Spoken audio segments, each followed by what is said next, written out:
सामाजिक क्षेत्र में जनता की भलाई के लिए काम कर रहे सुनील उपाध्याय एजुकेशनल ट्रस्ट की ओर से एक बार फिर कपड़ा बैंक की शुरुआत की जा रही है। कपड़ा बैंक 4 दिसंबर से शुरू किया जाएगा। सर्दियों के मौसम में हिमाचल प्रदेश में ठंड की वजह से खासी परेशानी का सामना करना पड़ता है।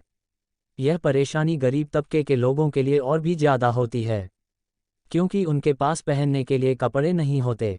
ऐसे में सुनील उपाध्याय एजुकेशनल ट्रस्ट की ओर से इन लोगों को कपड़े बांटे जाएंगे। ट्रस्ट इसके लिए यूनिवर्सिटी कॉलेज में पढ़ने वाले विद्यार्थियों के साथ प्रदेश भर के लोगों का सहयोग लेता है। सुनील उपाध्याय एजुकेशनल ट्रस्ट के सचिव प्रो सुरेंद्र कुमार शर्मा ने बताया कि सुनील उपाध्याय एजुकेशनल ट्रस्ट लंबे समय से गरीब तबके के लोगों के उत्थान के लिए काम कर रहा है। कपड़ा बैंक भी गरीब तबके के समाज के लोगों को फ़ायदा पहुंचाने के लिए एक बड़ी मुहिम है। उन्होंने कहा कि संपन्न समाज के लोग कपड़े दान कर बड़ा उपकार का काम कर सकते हैं। उन्होंने कहा कि सुनील उपाध्याय एजुकेशनल ट्रस्ट शिक्षा और सामाजिक क्षेत्र में सुधार के लिए भी काम कर रहा है। पंजाब दस्तक के लिए सुरेंद्र राणा की रिपोर्ट। बहुत सारी मजबूरियां भी हैं, बहुत सारी कमियां भी हैं, अभाव भी हैं। उन अभावों को दूर करने की हम कोशिश करते हैं, चाहे वो कोचिंग सेंटर के माध्यम से हो, कोचिंग क्लासेस के माध्यम से हो। ब्लड डोनेशन में बहुत सारे लोग हैं जिनको ब्लड की कमी रहती है, ब्लड नहीं मिलता है।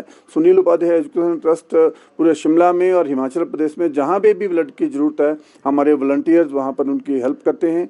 उसके बाद बस्तर बैंक का जो कार्यक्रम है, नितिन जी ने बताया, बहुत बड़ा कार्यक्रम हम पूरे प्रदेश भर में यहाँ पर करते हैं और शिमला में भी करते हैं। करीब पिछले वर्ष 500 कंबल 500 परिवारों तक कम पहुँचे, एक परिवार को एक नया कंबल, और जो पुराने बस्तर हम पूरे शहर से इकट्ठा करते हैं वो उन लोगों तक, उनके घरों तक पहुंचाते हैं, सो दैट सर्दी के मौसम में हमारा एक पैम्पलेट भी हमने बनाया कि आओ इस सर्दी के मौसम में कुछ खुशियां बांटें। वो खुशियां उन लोगों के लिए जो इस समाज में रहते हैं मगर उनके पास कपड़े नहीं है पहनने को, ओढ़ने के लिए कंबल नहीं है।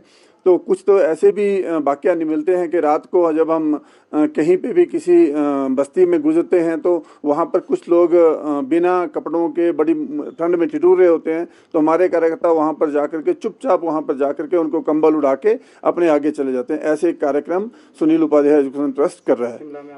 दिसंबर को जो समरसता दिवस के ऊपर जो कार्यक्रम हम शिमला में गेटी थिएटर में करने जा रहे हैं, उसमें हम एक संगोष्ठी का आयोजन कर रहे हैं और उस संगोष्ठी में हम उन उत्कृष्ट 5 या 6 विभूतियों को सम्मानित करेंगे जिन्होंने समाज में स्टार्टअप के माध्यम से बिल्कुल जीरो से उठ करके आज समाज में एक अच्छी पहचान बनाई है, और न कि पहचान बनाई है मगर उसके साथ साथ वो करीब कुछ 25-30 लोगों को ऐसे अपने स्टार्टअप के माध्यम से वहाँ पर उनको रोजगार भी दे रहे हैं, उनका परिवार चला रहे हैं। शिक्षा और रोजगार के क्षेत्र में आपके ट्रस्ट का क्या योगदान है? शिक्षा में हमारे ट्रस्ट का अभी तो हम ये कहेंगे क्योंकि हम इंसेप्शन में हैं, तो जितने भी स्टूडेंट्स हमारे जो बीइंग ए टीचर अगर मैं कहूँ तो हम ट्रस्ट के माध्यम से उन बच्चों को गाइड करते हैं कि आपको समाज के किस क्षेत्र में जाना चाहिए, आपकी प्रतिभा क्या है, उस प्रतिभा के माध्यम से हम उनको गाइड करते हैं। और अगर ज़रूरत पड़े तो हम उन बच्चों की वहाँ पर जाने में और वहाँ पे एडमिशन और वहाँ की सारी जो, अगर मान लो कोई बच्चा उसके लिए फीस नहीं दे पाता है तो उनकी फ़ीस भी हम देते हैं। माननीय नितिन जी ने कहा कि